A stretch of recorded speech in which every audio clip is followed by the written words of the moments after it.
de la confrérie du Rhum en live. Nous sommes aujourd'hui avec Cyril Lawson d'HSE à nouveau, qui était déjà avec nous dans un live. Salut Cyril. Salut, bonjour à tous, la confrérie. Et avec Christophe Dupuic des Whisky Roselier. Bonjour Christophe. Bonjour à tous. Voilà, en espérant que vous allez bien. Donc aujourd'hui, on va parler justement de ce qui a ramené vos deux maisons ensemble pour un projet commun, si je puis dire. Mais avant ça, je pense que chacun d'entre vous va peut-être juste récapituler, présenter sa maison en donnant la parole à Cyril. Et puis après, on parlera des produits plus directement. Okay. Juste pour rappel, n'hésitez pas évidemment à nous poser les questions qui vous paraissent importantes de manière à ce qu'on puisse vous répondre en direct. C'est un peu l'avantage de ces rendez-vous numériques. Donc bonjour à tous, Cyril Lawson, je représente la belle maison des Rhum HSE, donc Rhum AOC Martinique. Maison séculaire s'il en est, une vieille tradition de production de rhum agricole. On considère que l'établissement des Rhum HSE a été 1883.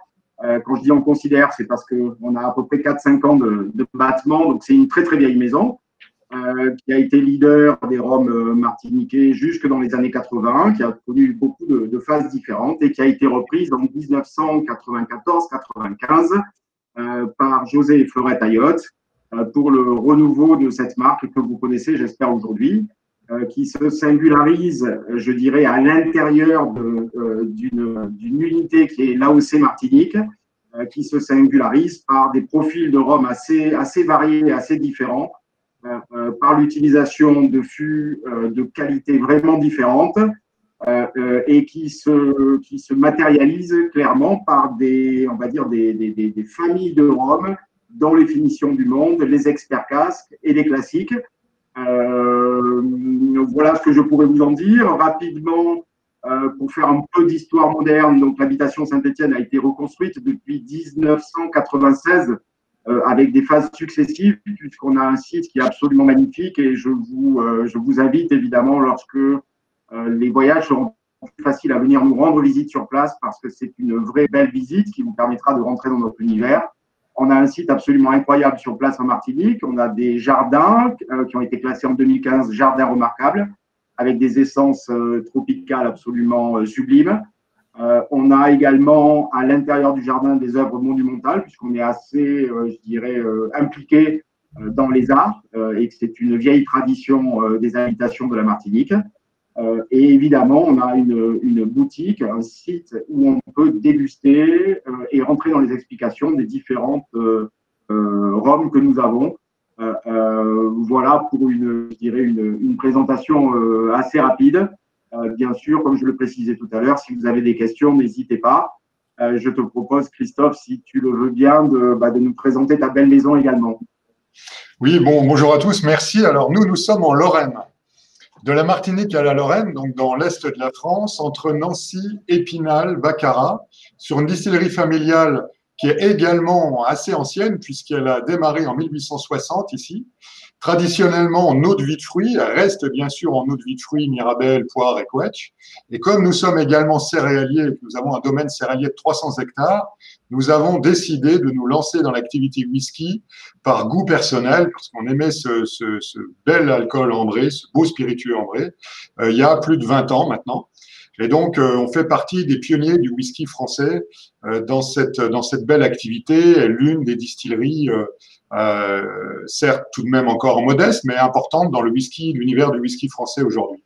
Alors, la particularité de Roselier, qui se visite également, alors ce ne sont pas des jardins tropicaux que nous avons à Roselier, mais nous avons des belles forêts de chênes et également des beaux vergers de mirabelliers à proposer, qui se visitent aussi, qui se parcourent à pied également. La particularité de Roselier, c'est que je pense que nous sommes l'une des rares distilleries de whisky au monde à maîtriser l'ensemble de la chaîne de fabrication en propriété, du champ à la bouteille. Je parle bien de whisky, Cyril. Je ne parle pas de rhum, bien sûr, là. Et clairement, c'est très rare dans l'univers du whisky d'avoir les gens qui possèdent les cultures, le stockage du grain, la malterie. Ça a été une vraie aventure, hein, la malterie, la construction, pour pouvoir tracer les lots, bien évidemment, jusqu'à la distillerie de grains, de malt, la partie fermentation, la distillerie, l'éché, bien sûr, et l'embouteillage. Tout est fait en propriété chez nous. Donc, tout est single malt. Je rappelle qu'un single malt dans l'univers du whisky, c'est bien sûr une seule distillerie et des jus qui évidemment, ne souffrent pas de négoce, c'est-à-dire que ce ne sont pas des assemblages. Et donc, vraiment une origine de propriétaire. Alors, il est de tradition dans l'univers du whisky de faire des finitions. Et effectivement, naturellement, quand on regarde ce qu'on peut faire dans les finitions, on peut faire tout ce qu'on veut. Et ça fait longtemps, moi qui aime beaucoup le rhum, j'avais en tête de faire un jour une finition de rhum. Et puis, il y a une distillerie qui est quand même particulièrement extraordinaire en Martinique.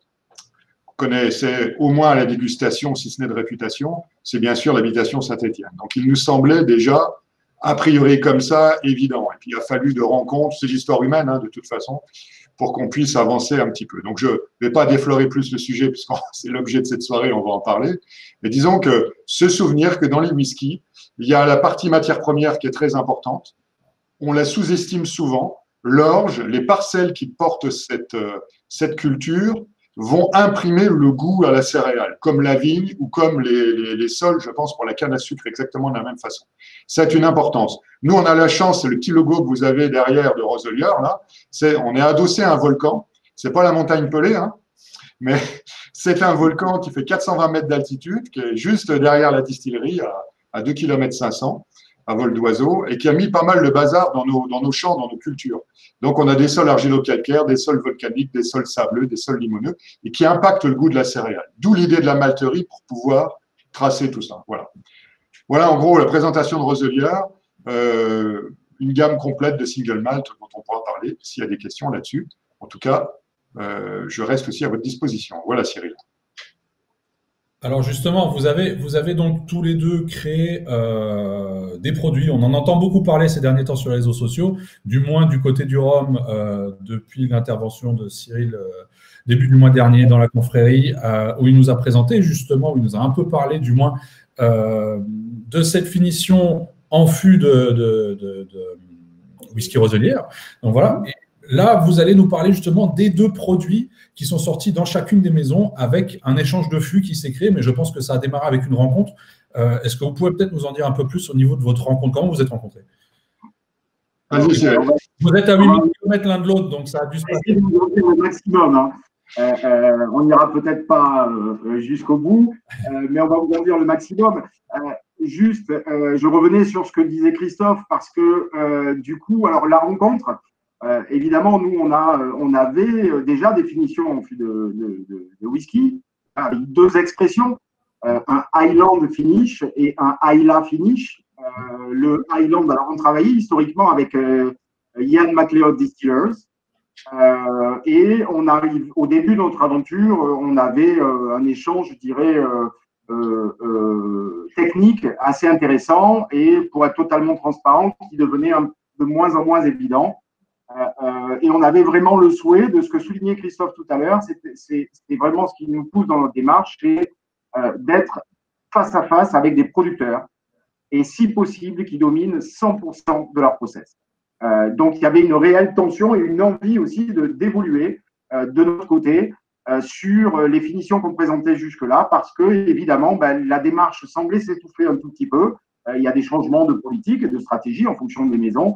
Et les fûts qu'on avait l'habitude d'envoyer à Ian MacLeod Distillers et qu'ils avaient les habitudes de nous renvoyer, on sentait que qu'il y avait le fil qui était en train de se distendre un peu. Et c'était un tout petit peu insatisfaisant pour nous, surtout dans la logique qui nous anime.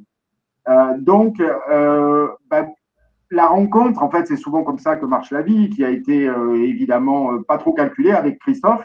Elle s'est faite sur un salon, même si on avait envie, évidemment, de trouver des nouveaux partenaires. Elle s'est faite sur un salon à New York, où on a, lui et moi, tenté une petite aventure américaine qui est en cours, d'ailleurs. Et je pense que Christophe va se joindre à moi pour saluer Christelle, qui est notre brand ambassadeur. Bien sûr. Elle nous suit. Elle nous suit. les équipes également de Baron François, Frédéric, Michael, et tous les agents qui se battent pour nous sur ce petit marché, petite parenthèse fermée. Et donc, on se retrouve à un salon, le portfolio testing de Baron François, je crois qu'il y a 4 ans ou 3 ans. Le temps passe assez vite. Et Christophe est à côté de moi, en fait, on ne se connaît pas, et je l'entends parler de ses whiskies. Alors, j'avais déjà, pour être honnête, goûté une fois un de ses premiers batchs que j'avais trouvé super. Mais le fait d'être en face de l'homme de l'art et de pouvoir échanger avec lui en direct sur ce qui fait sa spécificité, cette démarche absolument incroyable techniquement, parce que Christophe est assez humble et il ne vous le dira pas, mais c'est un 5e dan technique, c'est-à-dire qu'il a une technicité très très forte et il adore vraiment ce qu'il fait. Il y a une implication absolument incroyable de sa personne, de son épouse. Ce sont des toutes petites équipes et naturellement, il y a un lien je dirais, de presque familier qui s'est mis en place entre nous sur la dégustation, les échanges, notre façon de travailler, les particularités, pour ne pas dire les particularismes qu'on peut avoir sur du Tropical Aging, par exemple, sur les rhums vieux. Et on a eu un ping-pong comme ça où on a échangé. Et bon, humainement, c'est quelqu'un en plus d'ultra sympathique. Donc, c'est vrai que ça facilite les liens. Et très rapidement, on s'est dit, écoute, voilà, il faut qu'on avance et allons faire des finitions et allons réfléchir à ça. Je voudrais souligner également, je dirais, le côté ADN qui est assez proche, c'est-à-dire qu'évidemment, dans la canne à sucre, on a cette notion, nous, d'AOC qui nous oblige, et c'est tant mieux, à avoir cette dimension de terroir propre, de fabrication, de la terre jusqu'à la bouteille.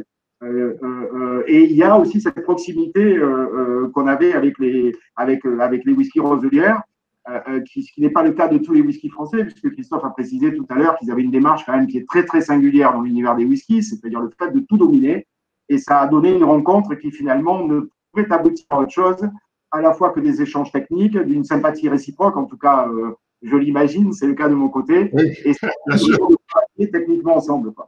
Voilà la tension, voilà ce qui nous a amené à ça. Alors, de notre côté, tu en as déjà dit beaucoup, donc c'est évidemment tout ce que tu as dit, et je n'ajouterai pas grand-chose pour ne pas alourdir le débat, mais sincèrement, c'est une histoire, effectivement, une rencontre. Moi, j'aime beaucoup ce que fait HSE. Je suis un amoureux des produits, des produits en général, du rhum en particulier et du whisky, bien évidemment. Et je crois qu'il y a vraiment une alliance entre deux maisons qui maîtrisent parfaitement leur production, leur matière première, leur chaîne de fabrication. Ils savent exactement ce qui se passe tout au long de la chaîne. C'est l'ADN de nos deux maisons, c'est une évidence. On est en France, sur des produits complètement français. Ça a du sens par les temps qui courent. Quand on parle effectivement de cette période actuelle, hein, on voit bien que ça a du sens quand même, hein, la relocalisation un petit peu en France de nos activités. Donc que deux maisons françaises s'associent comme ça pour essayer de proposer des choses un peu originales, ça avait déjà du sens à l'époque, ça en a encore plus aujourd'hui, me semble-t-il. Et puis, bien sûr, au niveau humain, c'est clair, je pense que Cyril est quelqu'un d'extraordinaire. On mène effectivement cette belle campagne américaine de l'Est, là, un peu ensemble. On y a actuellement Christelle qui est présente, effectivement, que je salue également, et toute l'équipe de Baron François. C'est clairement une sacrée aventure, et on voit bien qu'on est quand même plus fort quand on s'associe à deux, voire trois, que quand on y va seul. Et l'histoire, quelque part, des finishes, c'est ça. C'est l'association de deux maisons sur des produits différents, sur des marques vraiment différentes, des univers un peu différents, mais qui vont aller proposer des notes aromatiques, des produits un petit peu différents. Donc nous, c'est vraiment ça. Et puis l'idée aussi, quelque part, que d'un côté une île, de l'autre côté la Lorraine, mais deux volcans quand même.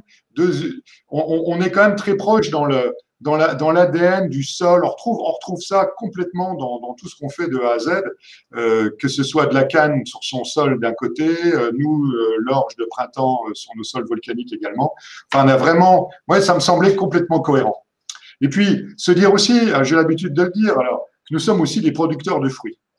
Alors, producteur de fruits, ça veut dire qu'aujourd'hui, nous, on a l'habitude de faire de la mirabelle, qui est un fruit ultra périssable, c'est juste une petite parenthèse en passant, et que je suis aussi très engagé dans ma coopérative locale, Et puis, à ce titre-là, en étant le président, je siège aussi au niveau national dans un certain nombre d'instances au niveau des fédérations des coopératives. Et il se trouve que je me retrouve à siéger dans cette fédération nationale à côté du président ou du représentant des producteurs de bananes de la Martinique, qui est un amoureux du rhum. Qu'est-ce que vous croyez qu'on boit dans ces conseils d'administration à chaque réunion? Du rhum et du whisky, bien évidemment. Oui, et ça fait quelques années que ça dure. Donc, on s'est fait un séminaire il y a quelques années dans cette belle île de la Martinique qui a achevé de me convaincre. Et quelques années où c'était en même temps simultané, je découvrais Cyril. Donc, c'était évident qu'il y avait quelque chose à faire. Voilà. Donc, vous voyez, on est vraiment sur des choses très, très proches et des univers qui nous rassemblent vraiment. Alors, une belle histoire, là, comme on peut le voir, effectivement. Maintenant, est-ce que c'est dû à la chance ou pas? On ne sait pas, mais je pense qu'il y a peut-être quelque chose quand même. Il fallait que ça passe. Et ça a amené à 2 produits. Est-ce que vous pouvez nous en parler? Alors, 2 produits. Alors, il y a une chose dont on n'a pas parlé, juste pour venir sur à la fois la présentation de Christophe et la mienne sur l'environnement global. Mais je pense que ça doit se percevoir de l'autre côté de vos écrans. C'est évidemment la passion aussi. Alors, ce n'est pas un terme qui est bateau, parce qu'il faut quand même être un passionné. Là, je parle sous le couvert de Christophe, pour se dire je vais monter ma propre malterie et quelque chose qui n'existe pas en France. Il faut, si je peux me permettre, et vu qu'on parle de céréales, il faut avoir un petit grain. On ne l'avait pas fait là encore. Et ce grain, c'est la passion. Il faut être un peu fou quelque part aussi pour imaginer faire une AOC ou essayer de se battre pour construire une AOC en 1996 quand on est une production qui représente pas 1% de la production mondiale au niveau du rhum agricole. Donc il y a un peu ce côté Astérix aussi tout seul dans son petit village. Ce qui paraît évident aujourd'hui à la lumière d'un certain succès, au moins un succès d'estime, pas dire un succès sur les ventes, parce que ce n'est pas le cas. Le rhum agricole, comme les whiskies français, je pense, ont un futur assez florissant.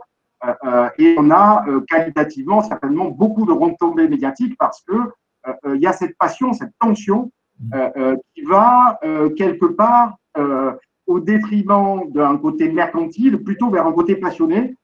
Et quand on a la résultante quelques années après, on peut se dire on a bien fait d'eux.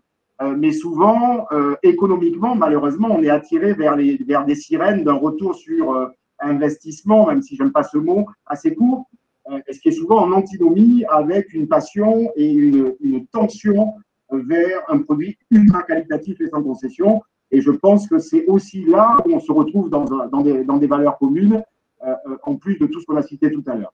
C'était le maître mot, parce que j'ai écouté Christophe, et évidemment, il y a une telle passion qui transpire de son produit et qu'on retrouve dans son produit que je sais, je sens aujourd'hui, je mesure que c'est vraiment des atomes crochus qui a fini de nous lier, quoi. Alors, j'ai une question justement avant de parler des produits. On nous demande juste en préambule, jusqu'à présent, quelles étaient les différentes finitions déjà opérées chez Roselier? Alors, chez nous, on est déjà, on a 6 chais de vieillissement.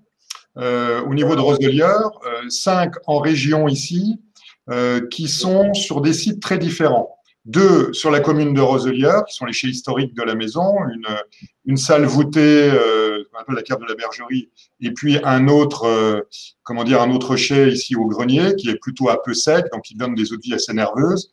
Et puis, bien évidemment, nous avons 3 gros chais, un chai qui est dans un ancien fort militaire de 1870, qui est, lui, quelque chose d'extraordinaire. Il y a 16 hectares de salles voûtées. C'était le plus gros ouvrage militaire construit en France à cette époque-là. Donc, quelque chose d'incroyable, hein, qu'on occupe en partie, pas en totalité, évidemment. Un autre chai sur notre site de la Malterie en montagne, 450 mètres d'altitude. Et puis, un 5e chai dans la région qui est important, lui, qui est assez moderne, qui est à côté d'Épinal aux Forges.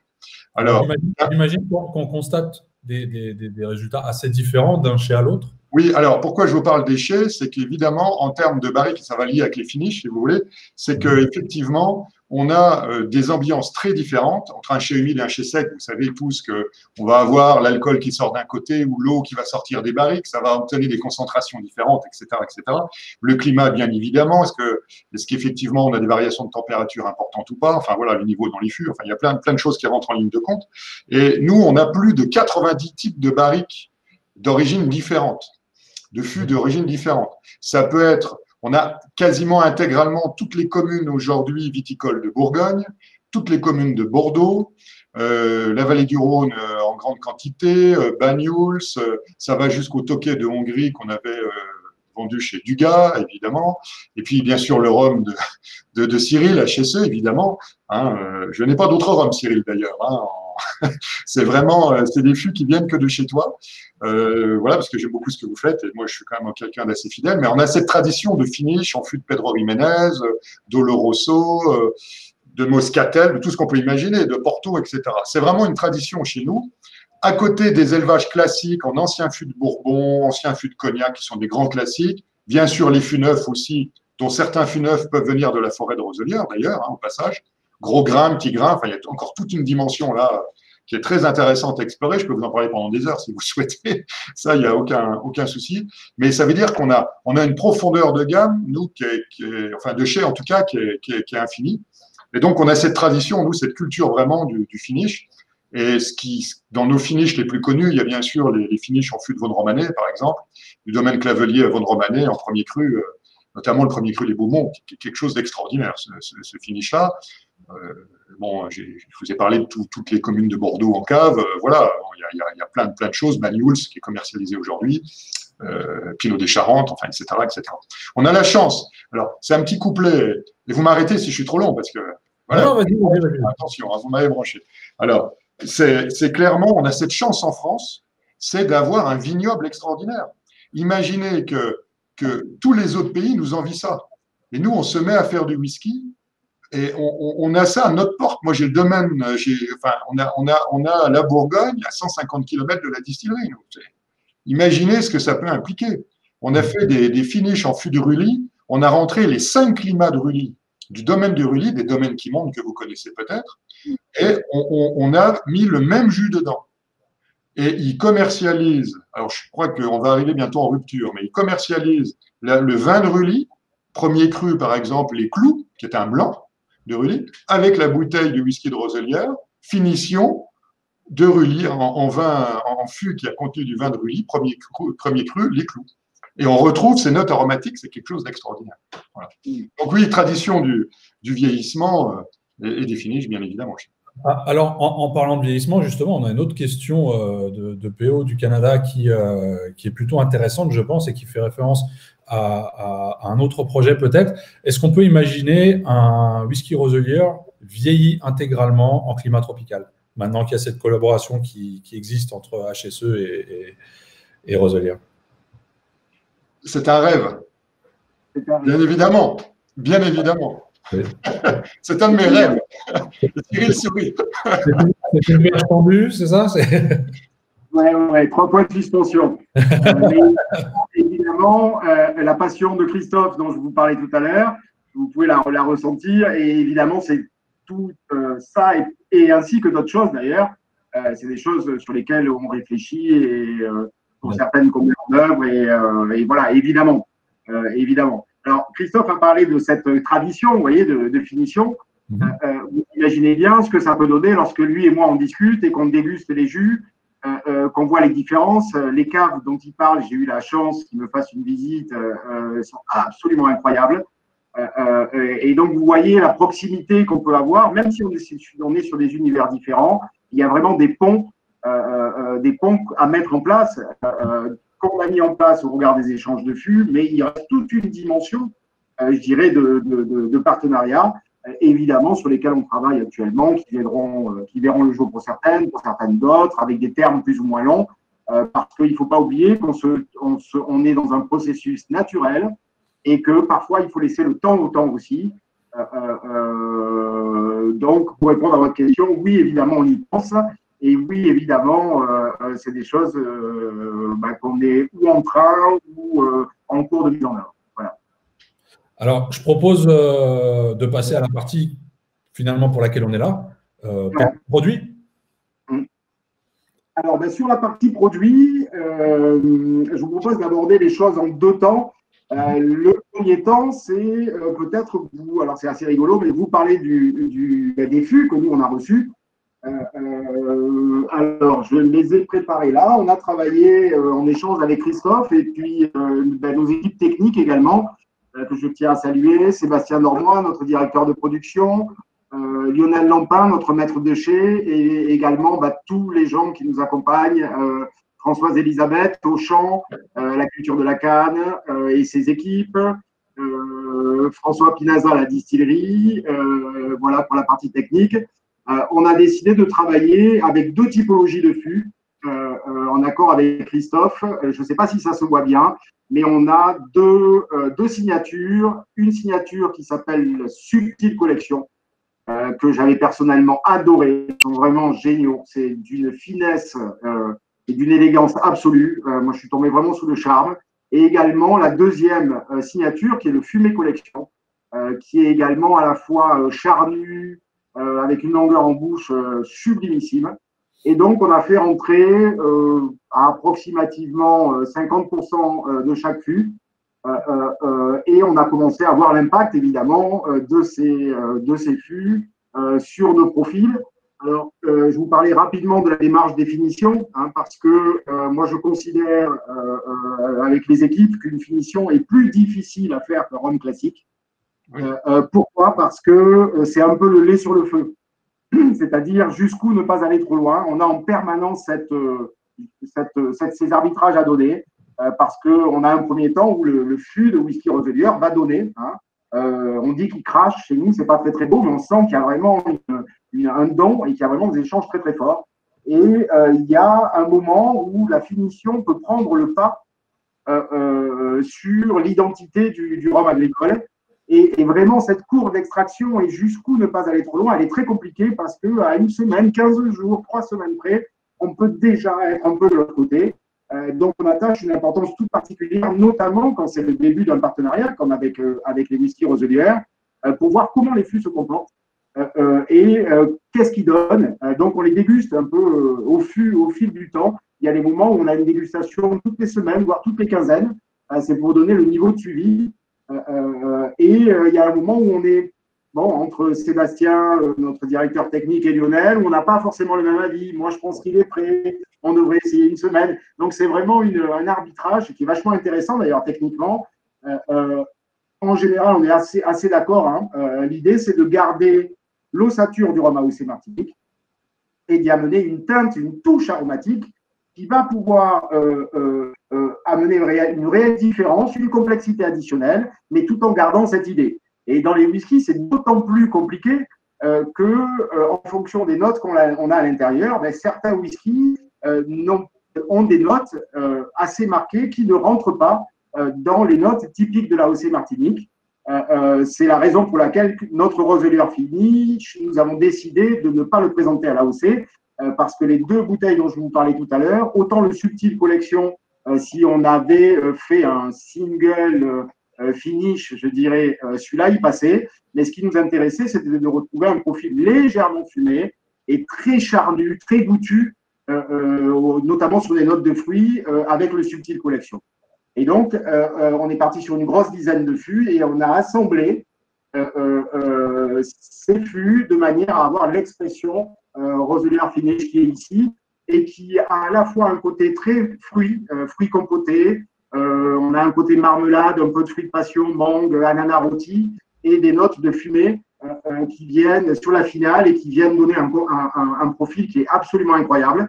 Je le différencierai du profil précédent, notamment sur la concentration. Le Roselier Finish a une concentration qui est bien plus importante que notre dernier Highland Finish, qui est très élégant, très fin, un peu détaché, un peu évanescent.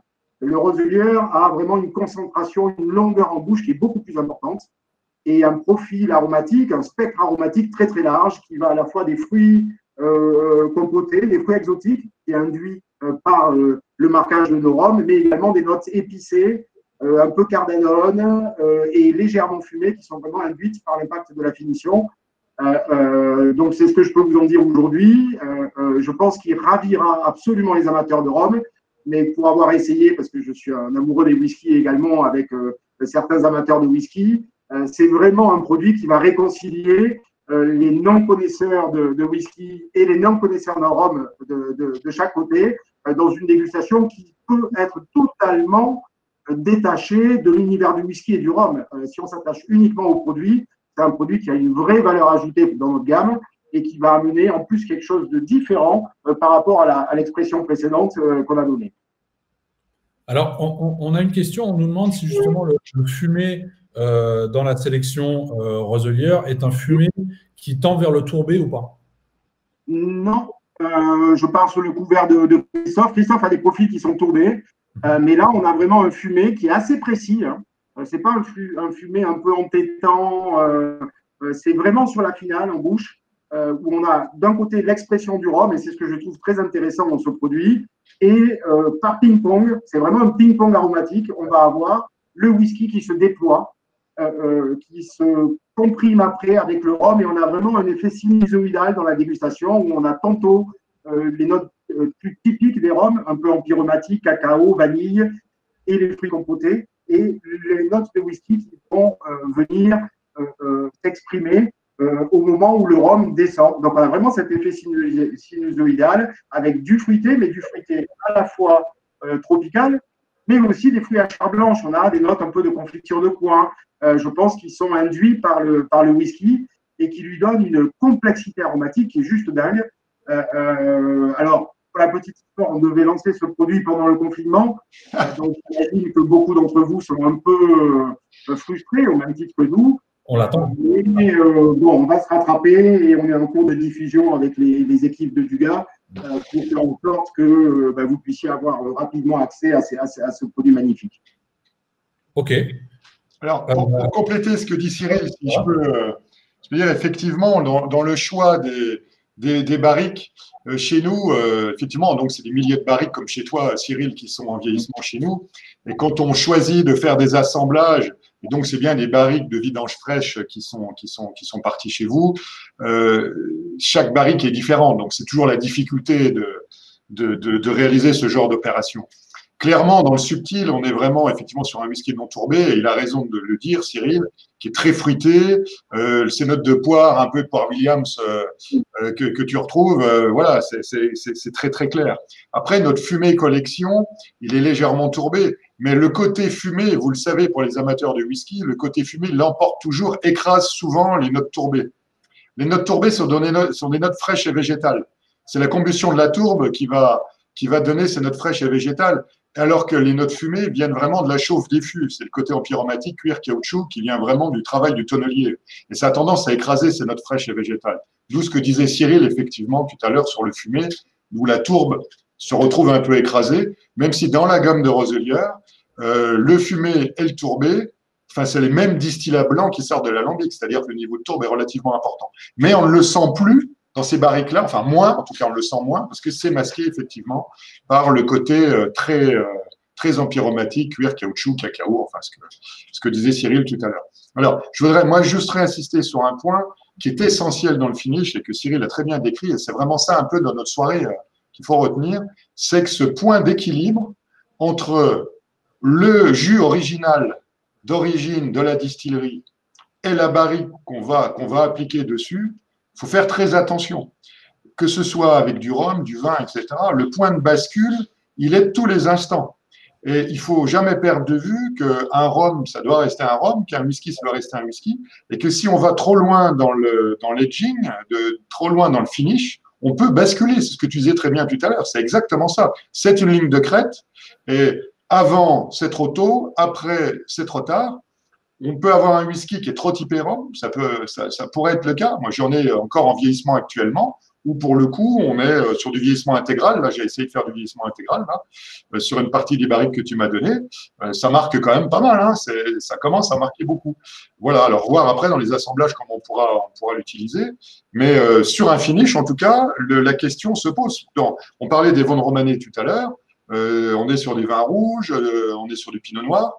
Clairement, il faut faire attention que ça pinote pas trop, que ça ne devienne pas trop vineux ou vinique. Hein.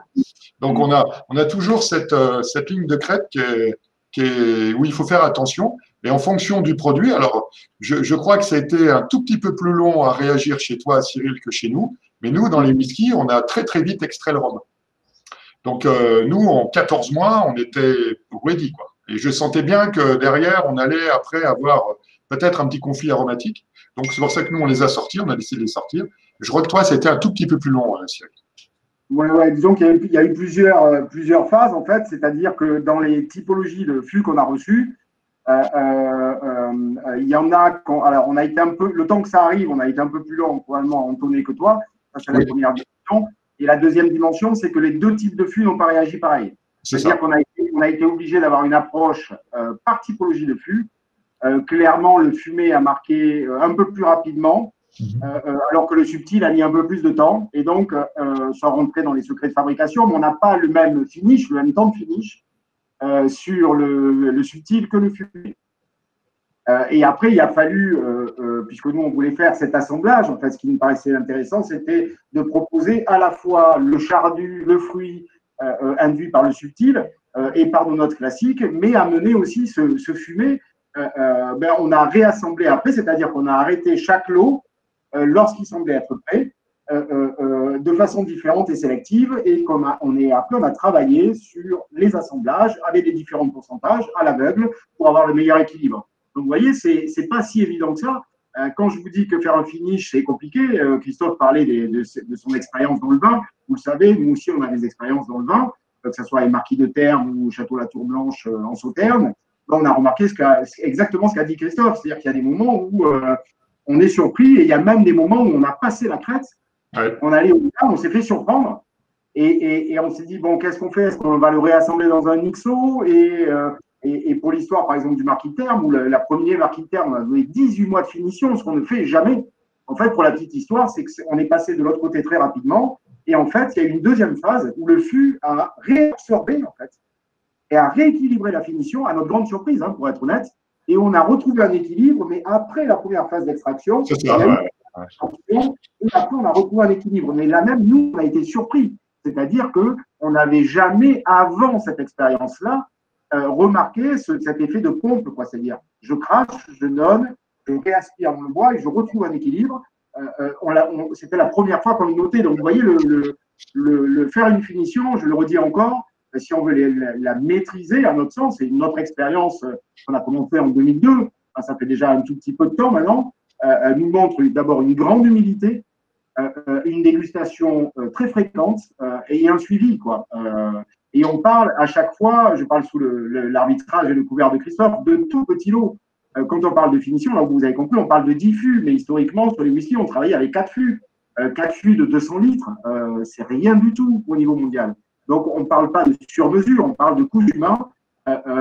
Et il faut être un tout petit peu fou et un tout petit peu passionné pour économiquement aller dans cette direction-là. Donc, quand je parlais de passion tout à l'heure et de lien, quoi, ce lien, c'est ça, parce qu'il faut être un peu dingo, clairement, économiquement, pour faire des packaging, là, on a des matériels, donc on peut faire des packaging pour 800 bouteilles, avec des coffrets qui vont coûter 2-3 euros le coffret, les prix de marché qu'on ne peut pas exploser. Il faut vraiment avoir cette passion et cet amour du produit pour donner ses signatures, parce qu'au-delà de ça, il va aussi pour nous d'une éducation, c'est-à-dire que quand on a de votre côté des retours en nous disant « Waouh, quelle émotion, c'est super » et tout ça, on se dit « Bon, mais c'est génial parce que finalement, on va en ping-pong, vous et nous, consommateurs et producteurs, développer ces possibilités et aller vers quelque chose de plus en plus pointu, de plus en plus fin, qui va nous permettre aussi dans le futur de continuer à travailler ces différentes expressions. Et ça, c'est génial aussi. Et je pense que c'est le propre aussi des toutes petites maisons, parce qu'on a dans notre ADN cette habitude de gérer de tout petits lots.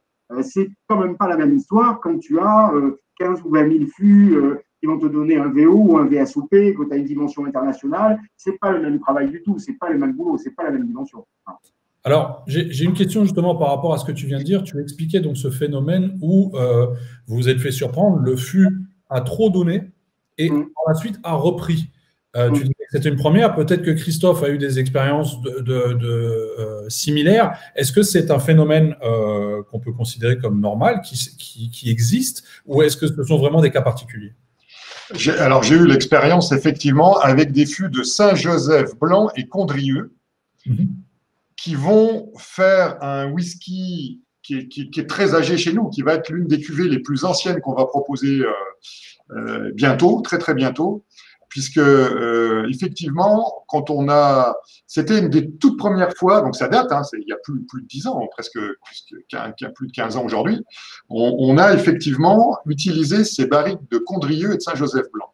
Les premiers résultats étaient catastrophiques. Mais objectivement, ce que disait Cyril, c'est on a attendu peut-être un peu trop. J'ai dit, mais qu'est-ce qu'on va faire de ça? Et on les a oubliés. J'ai regoûté ça il y a 4 ou 5 ans, mais c'était juste une tuerie déjà. Et là, avec l'équipe ici, on s'est dit, mais attends, avec Hubert, avec tous les gens qui nous suivent ici, on s'est dit, mais c'est fantastique. Donc là, on a décidé vraiment de les chouchouter, parce qu'il y en avait quelques-uns, et puis de les conduire pour les amener à maturité, mais effectivement, c'est ce stop and go que Cyril évoque, on l'a vécu avec ça. Et depuis, je l'ai revécu en vente romanée exactement de la même façon. Parce que vous savez, quand un viticulteur vous appelle, et surtout quand c'est Clavelier à vente romanée, il vous dit, j'ai 10 belles barriques que des premiers crus. Tu les prends? Bah oui, je les prends. J'ai pas forcément tout de suite le marché pour avaler 10 fûts de vente romanée comme ça tous les ans. Donc, forcément, il y en a une partie qu'on laisse filer. Et aujourd'hui, je les laisse filer volontairement. Mais qu'est-ce que c'est bon? Qu'est-ce que c'est magnifique? Là, on a des vieilles barriques de vente romanée. Je peux vous dire que dans les années qui viennent, ça va être quelque chose aussi. Mais sur le moment, laisser filer des barriques en pinot noir comme ça, mais vous vous demandez où vous allez. L'aromatique est très surprenante. Quand vous êtes dans le creux que Cyril évoquait, c'est-à-dire ça extrait beaucoup, et puis après on passe de l'autre côté, dans la face obscure de la force du fût, quelque part un peu, où là on devient vinique. C'est pas très bon. Et les 2-3 ans qui suivent derrière, c'est limite catastrophique. Hein. Enfin, je parle pour le whisky. Hein. Et puis ensuite, ça revient progressivement, mais il faut attendre. Il faut que les arômes se fondent, les alcools secondaires viennent se recombiner avec les tanins. Enfin, il y a vraiment… Alors là, après, on est dans la chimie à l'intérieur du fût, hein, mais c'est exceptionnel, quoi. Vraiment, le boulot que fait l'oxygène de recombinaison avec ces alcools secondaires et avec les tanins originels du vin, etc. Enfin, c'est fantastique. C'est fantastique. Et alors, vous voyez, par exemple, typiquement, l'échange qu'on a, ce dont je vous parlais, c'était donc la même expérience qu'on a eue sur du Margaux, hein, donc du vin rouge, 4e grand cru classé Marquis-Terme, où on a eu exactement la même expérience. Mais il faut vous mettre à notre place. C'est-à-dire qu'on est déçu, on se dit, c'est pas un joli mot, mais on s'est dit, merde, on a foiré le truc, quoi, on a été trop loin. Et quand Christophe dit on l'a laissé, la vérité, c'est que c'est ce qui nous est arrivé sur Marquis-Terme. C'est-à-dire qu'on ne savait pas trop quoi en faire, quoi. On s'est dit, mais qu'est-ce que ça va donner? Et c'est pas que tu l'oublies, tu sais que c'est là, mais comme on a aussi des flots de produits à déguster, on se dit, écoute, c'est pas super, on va le garder, peut-être qu'on va s'en servir pour un XO, pour donner de la complexité. C'était un peu ça l'idée, mais c'est resté un peu évanescent en se disant, mince, ça marche pas, quoi. Donc, ça donne toute la dimension d'humilité dont je vous parlais tout à l'heure, c'est-à-dire celle de dire, bah, écoute, ça marche pas tout le temps. Et c'est presque une surprise. Quand on a redégusté, on a été tellement surpris qu'on s'est dit, mais attends, t'es sûr que tu as prélevé les bons fûts? Parce que l'idée que j'en avais, c'était à ce point-là. On s'est dit, et donc il faut reconnaître aussi que parfois, il y a une dimension humaine et d'humilité qu'il faut accepter, qui est celle aussi du fil du rasoir. Il parlait de crête tout à l'heure, Christophe, on est vraiment là-dessus. Et là, du coup, maintenant, ça rentre dans notre empirisme, c'est-à-dire qu'on sait qu'on peut avoir ces deux rebonds. Donc, on pourrait presque intellectuellement, maintenant, avec le risque que ça implique aussi, attendre cette crête, être avant le haut de la crête, ou être de l'autre côté, ou être en bas ou au niveau. Mais du coup, ça nous donne une dimension d'approche et qui rentre dans notre empirisme. Mais moi, ce que j'ai remarqué, c'était essentiellement sur les vins, c'est-à-dire que là, vous voyez, typiquement, c'est le genre de discussion qu'on peut avoir avec Christophe et se dire, ah ben tiens, tu vois, toi aussi, tu as pour le vin, moi aussi pour le vin. Ouais. Donc, est-ce que ça ne jouerait pas plus pour le vin que pour d'autres alcools? Et donc, ça peut nourrir aussi notre réflexion avec une attention particulière. Vous voyez, l'impact que ça a d'avoir deux producteurs qui discutent ensemble, c'est parce qu'on peut partager ces expériences-là et se dire, ah oui, tiens, là, on est deux quand même sur des univers différents, donc il y a peut-être quelque chose, quoi. Peut-être quelque chose. Alors, on a dans les commentaires quelqu'un qui nous demande si, du coup, c'est encore considéré comme des finitions ou si on laisse volontairement, justement, passer ce délai, si on ne peut pas considérer ça plutôt comme un double vieillissement. Oui, bon, après, de toute façon, clairement, si on laisse évoluer comme ça pendant 10 ans, on est sur de l'élevage intégral quasiment sur le produit, quoi, hein. Ça, c'est clair. Le finish, c'est vraiment pour moi la fin d'un élevage. C'est 6 mois, 18 mois maximum, hein. On est clairement là. Après, quand on bascule de l'autre côté, ce qu'on vient d'expliquer sur 10 ans dans la même barrique, on ne parle plus de finish, hein, clairement. Là, on est vraiment dans de l'élevage quasi intégral, hein, pour le coup. Alors après, c'est sûr que si c'est du double vieillissement pour moi, s'il y a 10 ans, par exemple, dans un fût d'ex-cognac ou d'ex-rhum, et puis derrière, on passe sur 10 ans de fût de Margaux, pour citer l'exemple là. Là, c'est du double vieillissement, clairement. Ouais. Alors, on a justement, je sais que c'est un gros sujet au niveau de l'AOC en Martinique, les finishes et toute la réglementation qui risque d'y avoir autour dans les prochains mois. Est-ce qu'au niveau des whiskies en France actuellement, on a des règles fixées à ce niveau-là? Alors, au niveau du whisky, alors vous savez que je suis le président de la Fédération française des producteurs de whisky, hein, également. Donc, c'est une jeune fédération qu'à quelques-uns, on a contribué à créer il y a 5 ans aujourd'hui. Pour essayer justement de mettre un peu d'ordre dans tout ça et d'avoir des définitions claires. Alors, il se trouve qu'on part pas d'une feuille blanche, puisque les définitions européennes en matière de single malt et de whisky sont déjà très claires. On n'arrive pas sur un produit complètement nouveau, il est déjà très encadré, très réglementé au niveau européen, et donc décliné dans la réglementation française. Maintenant, on a des spécificités en France qu'on entend bien faire entendre. Donc, on est actuellement en train de travailler au travers d'un travail de commission entre tous les acteurs du whisky français pour arriver à donner une trame, une définition la plus claire possible, ce dont on s'est entendu tous à l'unanimité en Assemblée générale de notre fédération, qui comporte quand même 70 membres aujourd'hui, hein, au niveau de la Fédération du whisky de France. On s'est entendu sur le fait que pour être français, du whisky doit être à minima brassé, donc fermenté, brassé, distillé et vieilli en France. On n'a pas été jusqu'à la matière première, comme c'est mon cas chez moi, parce qu'un certain nombre d'opérateurs s'approvisionnent dans des pays limitrophes ou en brassin, enfin pas en brassin, en malt, en orge ou en malt dans les pays limitrophes. Voilà. Mais qui peut le moins, enfin qui peut le plus, peut le moins. C'est-à-dire que quelque part, ça n'empêche que des gens comme nous, on fait 100% en ultra local, nous, puisque c'est mes céréales qui viennent de mes parcelles que j'utilise complètement. Voilà. Mais c'est ça la définition, le socle commun. Après, bon, je ne vais pas entrer dans les détails des définitions, single malt, blended malt, blend, etc., parce que là, ce serait peut-être un peu long. Mais en tout cas, cette fédération travaille avec les autorités compétentes en France, les douanes, les fraudes, etc., pour définir ça. Par contre, nous sommes très conscients aussi qu'il faut faire attention de ne pas corseter trop fort les appellations. Parce que quand on s'enferme dans des choses, et c'est quelqu'un qui fait de l'AOC, Mirabel de Lorraine qui vous le dit. Hein, donc, on est en AOC, on gère de l'AOC aussi au sein de la distillerie, donc on sait ce que c'est. Il faut trouver un équilibre entre se protéger pour avoir le lien à l'origine qui est protégé et laisser suffisamment de liberté aux opérateurs pour créer des choses sympathiques et ne pas s'enfermer dans des choses qui, des fois, nous éloignent un peu du goût des consommateurs. Alors, on a notre amie Christine Lambert qui nous demande quand cette définition sera entérinée. Ah oui, alors je sais, Christine, que tu connais bien. Coucou Christine. Effectivement, on connaît un certain nombre, je pense, autour de la table à connaître. C'est un débat qui est long. Tu sais, Christine, que malheureusement, il faut déjà mettre 70 personnes d'accord sur cette définition. Donc ça, c'est fait sur ce socle minimal, mais on voudrait aller plus loin. Et puis la deuxième chose, après, il faut arriver à entraîner l'administration sur le cadre légal qui permet de le faire. Et malheureusement, on est dans un pays là-dessus qui n'est pas hyper souple et il faut choisir le bon cadre légal pour le faire. C'est-à-dire, est-ce qu'on va sur une IG, une indication géographique? Est-ce qu'on choisit l'interprofession? Je ne vais pas être trop technique, hein, mais je suis un peu obligé de l'être là par la question de Christine. Est-ce qu'on va vers une interprofession? Est-ce qu'on va plutôt vers une AOC? Est-ce qu'on va plutôt vers une marque ombrelle fédérale? Voilà, c'est tout ce débat-là. Il y a tous ces courants-là au sein de la fédération aujourd'hui. On a 2 AOC régionales, 2 IG, pardon, indications géographiques régionales qui existent dans les whiskies français aujourd'hui, c'est Bretagne et Alsace. Voilà. Donc, il faut composer avec toutes ces sensibilités pour arriver à sortir quelque chose.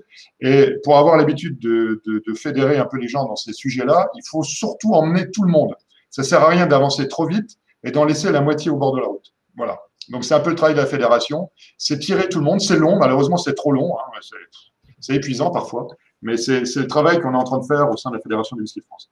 Alors, pour le rhum, on a exactement la même approche pour le rhum, puisque on est en train d'étudier le cadre que nous pourrions inclure dans l'AOC Martinique au regard de ce que la terminologie appelle le finishing, qui sont les finitions, puisque, comme je vous le disais, dès 2002, HSE a commencé à faire des finitions, mais que ça n'avait pas été imaginé dans le cadre de l'AOC. Ça ne veut pas dire que c'est interdit, ça veut dire que ça n'a pas été réglementé.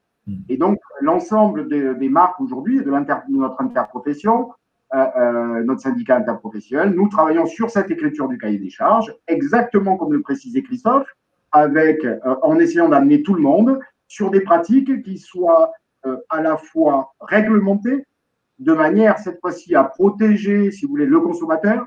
Il ne s'agit pas de mettre une finition, une journée dans un fût, ça pourrait suffire finalement, et c'est un exemple absurde, mais pour vous donner le curseur du côté, et de pouvoir se targuer de faire une finition, parce qu'évidemment, ça serait trompeur. Donc, il s'agit de trouver la bonne définition, le bon cahier des charges pour inclure cette pratique dans notre cahier des charges, tout en gardant l'identité AOC Martinique, évidemment, puisque à la fin du process, l'ensemble des lots sont dégustés à l'aveugle et doivent passer sur un parterre de dégustateurs assermentés qui donneront l'éligibilité à l'AOC ou pas. Donc, on a été évidemment avec HSE très précurseur parce que ce n'était pas une pratique qui était dite, en tout cas en Martinique, même si dans l'histoire du rhum, je le rappelle quand même, parce qu'on nous dit oui, alors on nous a souvent dit ça, oui, c'est un petit peu marketing, etc. Moi, je ne considère pas que c'est marketing, je considère que c'est dans notre histoire. On n'a pas de chaîne en Martinique, et jusqu'à preuve du contraire, 100% des fûts dont on s'est servi dans l'histoire de nos rhums vieux ont été importés. Ont été importés d'où? Et évidemment des États-Unis, grâce à la manne des fûts de Bourbon d'occasion, qui est assez importante, mais également grâce à notre filiation à l'Hexagone, à des fûts provenant de France. Et j'ai le souvenir, si vous voulez, que dans les premiers fûts, dans les premiers containers qu'on a reçus, on avait des fûts de pas mal de provenance. Et pas que des spiritueux, du vin aussi à l'intérieur. Donc, c'était déjà des pratiques qui étaient plus ou moins là. Mais si vous voulez, à cette époque-là, le fût était considéré presque comme une unité de coût obligatoire, un passage obligé pour faire du rhum vieux. Et ce qui a changé avec vraiment cette approche sur les finitions sur HSE, c'est de s'en servir comme d'un élément de valorisation clairement identifié et la lecture de ce que ça apporte sur un profil classique. Vous voyez, ce n'est pas du tout la même chose que de dire tiens, on va faire une finition pour pouvoir marquer tel domaine ou tel domaine sur notre étiquette pour faire du buzz. Il ne s'agit pas du tout de ça. Exactement. Alors, il y a une question que je vois passer. Pourquoi nous n'avons pas de mention d'âge sur les whiskies français? Je voudrais y répondre, si tu en es d'accord. C'est tout simplement que c'est une filière encore jeune, le whisky français. Nous, on fait partie des plus vieux. Le plus vieux, c'est Armoric, c'est Warungame Armoric, la distillerie bien connue à Lannion en Bretagne, qui est la plus ancienne. Mais la plupart des distilleries françaises sont des distilleries extrêmement récentes. Donc, avoir des comptes d'âge sur les bouteilles, en dessous de 10 ans, c'est un tout petit peu compliqué. Enfin, en tout cas, nous semble-t-il, et les gens ne s'hasardent pas trop à mettre 6 ans d'âge, 5 ans d'âge sur une bouteille. C'est franchement pas trop vendeur. Donc, il faut savoir que c'est tout simplement une filière qui est très jeune. Et donc, c'est vrai que les comptes d'âge, ça va venir, ça va venir, y compris chez nous. Mais il faut du temps pour faire du whisky. J'ai toujours l'habitude de dire que nous, je travaille pour les générations d'après ou pour celui qui rachètera l'entreprise ici. On est des passionnés, donc on se préoccupe pas trop d'après, mais quelque part, c'est quand même la réalité. On est vraiment dans le temps très long chez nous. C'est du temps, beaucoup de patience. Et voilà, donc clairement, oui, les mentions d'âge, je pense que quand on sera en 2050, on aura des mentions d'âge sur les whiskies français. Alors justement, Christophe, Cyril donc, nous expliquait, nous a un peu expliqué ce qu'il était derrière le HSE Roselière. Excuse-moi, je te coupe parce que quand même, en fait, je me suis servi évidemment du Roselière Finish et je pourrais pouvoir trinquer avec vous, ce qui me permettrait d'en boire un tout petit peu, quoi. Vas-y, fais-toi plaisir. Santé, Christophe. Santé à tous. Santé, allez, à quelques milliers de kilomètres, un océan qui nous sépare, c'est quand même sympa. Ouais. Et voilà. Alors, pour parler quand même un petit peu, si tu en es d'accord, de finish HSE, si tu veux. Moi, ce que j'ai voulu très tôt, ce que je note, c'est le côté herbacé de la canne et le côté très frais de la canne. Et je voulais travailler autour de ça. Et il me semblait que les notes tourbées, un peu végétales, caleraient assez bien avec ce qu'on fait. Donc, j'ai choisi volontairement, moi, un whisky légèrement tourbé, enfin légèrement, qui est autour de 20 ppm de phénol, hein, voilà, pour les amateurs qui connaissent. 0, c'est pas tourbé, 50, on est chez Lafrogue et Ardbeg dans l'univers du whisky, donc 20 ppm, c'est un demi-tourbé, un petit demi-tourbé, voilà. Et il me semblait que d'essayer d'aller sur des fûts de premier élevage avant le finish, c'est-à-dire plutôt des fûts de Bourbon, d'où la couleur, vous voyez, extrêmement claire du whisky, hein, donc du chêne blanc américain, enfin, c'était le postulat de départ en tout cas, voyez la différence de couleur hein, entre nos deux. C'est l'extraction tropicale hein, dont on parlait tout à l'heure. Vous voyez la différence quand même. Hein. Ça, c'est quand même intéressant. Bon, moi, je suis en chêne blanc américain intégralement. Hein, donc, voilà. Et puis, les fûts que m'a envoyé Cyril, c'est également du chêne américain, d'où la couleur que l'on a. Et on voulait préserver, au travers du chêne américain, ce côté très frais que la canne apporte, et qu'on retrouve vraiment dans notre whisky finish HSE, côté équilibre canne, légèrement sucrotant, un tout petit peu sucrotant, et puis bien évidemment la fraîcheur de la tourbe et de la canne et le côté herbacé que moi j'adore. Enfin, voilà. C'est exactement ça. Et je rajouterais que ça donne une élégance vraiment incroyable. J'ai les deux, hein, tu vois, Christophe. T'as la chance, moi j'ai encore pas le tien, hein. Je l'ai encore pas goûté. On l'attend. On devait le goûter avant le confinement et c'était loupé. Je l'ai encore pas. Loupé, mais on va se rattraper, il n'y a aucun doute là-dessus. Je trouve que son profil est d'une élégance. Il y a une toute petite tension à l'attaque et c'est vraiment très détaché, très très fin sur le whisky Roselier Finish HSE qui est vraiment intéressant. Et moi, je retrouve les marqueurs dont il parle un peu, légèrement cacao, un côté un peu tapissant, légère sucrosité qui rend la dégustation vraiment, vraiment géniale. Alors, peut-être qu'on réfléchira avec les équipes de notre distributeur du gars, mais ce qui aurait pu être top, c'est vrai, c'est de faire un co-packing avec le Roselier Finish et le HSE Finish dans les deux pour aller chercher les marqueurs, parce que ça serait, je trouve que ça serait génial comme expérience, quoi. Ouais, mais ça peut être une idée pour la suite, hein, d'ailleurs. Ouais. Alors justement, une question qu'on se pose, c'est est-ce que vous pouvez nous dire l'un et l'autre ce qu'ont contenu les fûts que vous vous êtes échangés avant? Je ne sais pas si c'était clair. Les fûts d'HSE que Christophe a reçus, c'était quelle référence d'HSE ou qu'est-ce qu'il y avait dedans? Alors, effectivement, j'en ai parlé du côté de Christophe, mais il déplorera peut-être un tout petit peu tout à l'heure. Alors, nous, on a été sur des fûts de VSOP. D'accord. Alors, comme Christophe, on a aussi Sébastien, notre directeur technique, a travaillé avec un de nos gros partenaires d'achat de fûts sur des profils différents. Donc, on a les profils types de notre VSOP. On est sur 4-5 profils de chauffe, de grains. Je ne rentrerai pas dans le détail, mais donc, on a cette typologie de fûts qui va rentrer dans la construction de notre VSOP. Et notre VSOP, en termes d'expression sur du fût de chêne américain, est pour moi l'optimum parce que, comme j'expliquais dans le dernier live qu'on a fait, au-dessus du VSOP, on va désentonner l'ensemble de ces VSOP, donc de ces lots qui vont constituer notre VSOP, pour les réentonner après pour donner des XO et des comptes d'âge additionnels dans des fûts de chêne français. Ben, c'est à ce moment-là, donc on a fait une sélection où les jus étaient vraiment super, qui avait eu une passe ou 2 passes maximum pour permettre justement à Christophe d'avoir vraiment un beau rebond à l'extraction. Et on a sélectionné ces 4-5 chauffes différents dans des fûts de chêne américains, blancs, avec 2 typologies de grains, plutôt grains moyens et grains fins pour une typologie de fût, et avec des niveaux de chauffe allant de 4 à 5+, et P52 pour ceux qui connaissent, qui sont des chauffes spécifiques Bourbon. Oui, tu avais du char 5 dedans. Ouais. Et Christophe, toi, de ton côté? Alors nous, comme Cyril l'a un peu déjà présenté tout à l'heure, hein, tu avais le subtil qu'il en a, et c'est quand même extraordinaire. Regarde, il a les produits à son bureau en Martinique. C'est quand même fantastique. Il n'a même pas besoin d'aller les chercher. C'est quand même extraordinaire.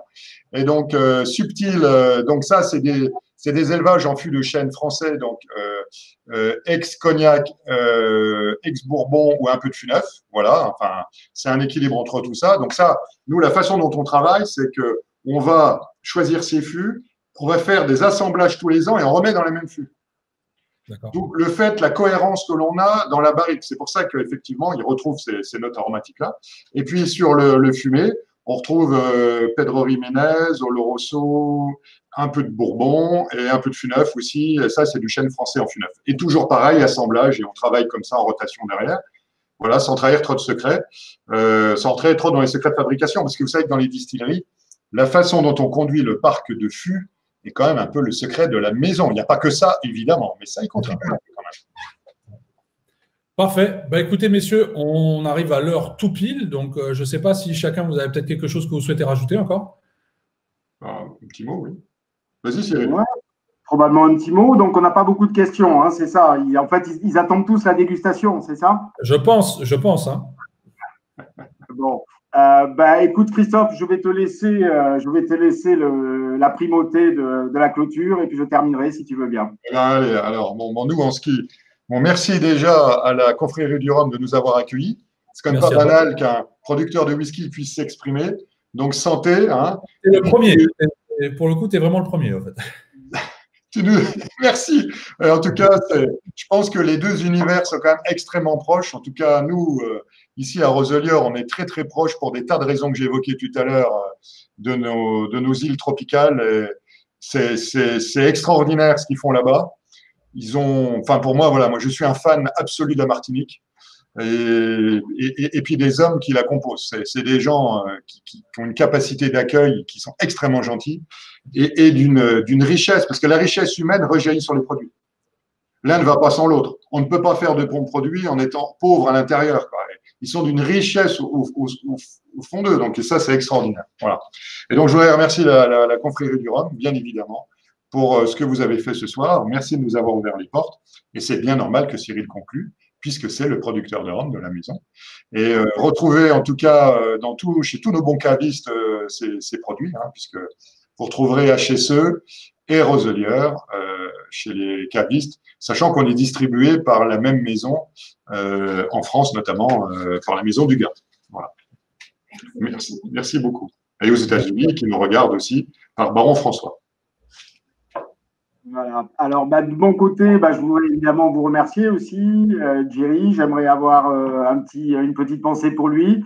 À toi, Benoît, également, pour tout ce que tu fais de façon générale pour faire émerger cette petite catégorie qui n'en est plus une si petite au final, qui est la catégorie du rhum, avec ce timbre français. Et j'aimerais juste ressouligner cette dimension. C'est vrai on a vécu des moments un peu compliqués. C'est vrai que souvent en France, on est considéré comme des râleurs, jamais contents de ce qu'on a, etc. Ce dont je peux vous assurer, c'est que ce qu'on a, c'est un vrai savoir-faire séculaire dans les alcools. Et j'aimerais, parce qu'on a tendance à souvent vouloir opposer les maisons, celui-là est bon, celui-là est pas bon. J'aimerais qu'on ouvre un peu nos chakras, si je puis me permettre, et qu'on puisse se rendre compte de la qualité de la production française globalement, que ce soit dans les vins, que ce soit dans la cuisine, la gastronomie en général, les bars, les barman, et évidemment la production de spiritueux, puisque c'est ce qui nous réunit aujourd'hui, avec le rhum des Antilles françaises, la Martinique évidemment, que je suis obligé de placer en premier, mais j'ai une pensée pour mes amis guadeloupéens aussi, qui font des superbes produits, pour mes amis réunionnais. On a un vrai savoir-faire et qu'il faut défendre, parce que mine de rien, c'est jamais gagné. Je rappelle qu'on est une petite goutte dans l'océan du rhum. On considère que le rhum agricole représente 1 à 2% de la production mondiale. C'est vous dire si on n'est rien.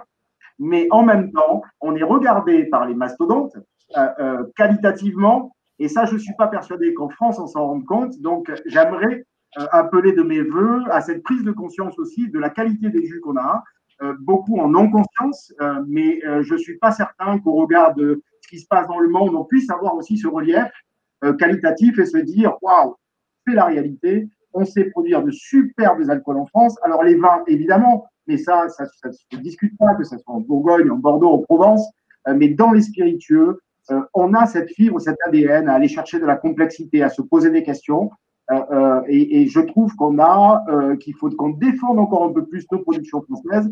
Et je tenais vraiment à vous remercier de nous avoir donné cette fenêtre et de pouvoir partager cette expérience, notamment avec Christophe Dupic et toutes les équipes de Roselière, parce que pour moi, c'est exactement le témoin de choses magnifiques qu'on peut réaliser. Je vous assure que j'ai goûté des whiskies chez lui qui sont absolument incroyables. J'adore les whiskies et les spiritueux en général, et qu'on n'a rien à envier à beaucoup d'autres productions, même si je ne les oppose pas. Mais historiquement, on a tendance à parler de notre île pour la production de whisky, et je peux vous assurer que ce que font les équipes de Roselière sont absolument incroyables. Et donc, défendons les productions françaises, allons vers cette prise de conscience pour laquelle vous travaillez beaucoup avec la confrérie du rhum et de façon générale sur la production de l'ensemble des spiritueux français. J'aimerais avoir une petite pensée également pour les Armagnacs, que je trouve qui est un jus absolument incroyable et je trouve qui est sous-coté, moi en France, personnellement. Il y a un boulot qui est fait, mais qui est un peu plus connu évidemment sur les cognacs, qui sont des jus aussi magnifiques. Donc, soyons fiers de notre production et continuons à avancer vers un futur qui sera forcément un futur de dégustation et de qualité. Une superbe conclusion. Bah, écoute, je ne vois pas trop ce que je peux rajouter à ça, si ce n'est que je suis tout à fait d'accord et que on vous remercie. Je vous remercie de la part des 32 membres de la confrérie pour nous avoir consacré votre temps et nous avoir fourni toutes ces explications durant ce beau discours. Voilà. Merci beaucoup. À bientôt. Je retrouve Jerry demain pour la dernière de ce confinement. Pardon ? D'accord. Tu l'embrasseras pour nous. Mais je sais qu'il nous regarde là depuis quelques minutes, donc il t'entend. Oui, on se retrouve demain pour la dernière déjà de la confrérie en direct, du moins dans le cadre du confinement. Donc ça a été quand même 30 du moins jusqu'à présent 29 superbes épisodes. On peut retrouver en replay sur YouTube tous, donc n'hésitez pas, si vous en avez raté un ou vous souhaitez en revoir, etc., n'hésitez pas, c'est disponible gratuitement sur YouTube. Et puis voilà, merci messieurs. Merci à vous. Merci. Allez, au revoir, à bientôt.